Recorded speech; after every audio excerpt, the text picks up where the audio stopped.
Hi అందరికీ. ఇదైతే అసలు మనం పెట్టిన మొక్కే కాదు. ఇది కూర కడిగి పారబోసినప్పుడు ఆ వాటర్లో ఒక విత్తనం ఉండి ఆ విత్తనం ద్వారా వచ్చిన మొక్క. సరే ఒక మొక్కే కదా తీసేద్దాంలే, ఇది ఎందుకు ఉపయోగపడుతుంది అనుకుని చాలాసార్లు అనుకున్నాము. సర్లే అని వదిలేసాం అలాగా.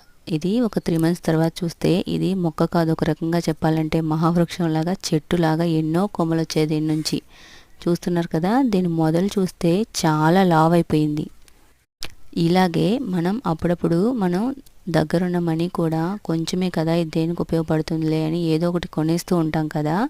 కానీ దాన్ని మనం సక్రమంగా ఎక్కడో ఒక చోట మంచిగా రిటర్న్స్ వచ్చే ప్లేస్లో ఇన్వెస్ట్ చేసినట్లయితే, దానికి తగిన సమయం ఇచ్చి అది కాంపౌండింగ్ అవడానికి టైం ఇచ్చినట్లయితే ఇలాగే దాని నుంచి చాలా ఫ్రూట్స్ని మనం తీసుకోవచ్చు.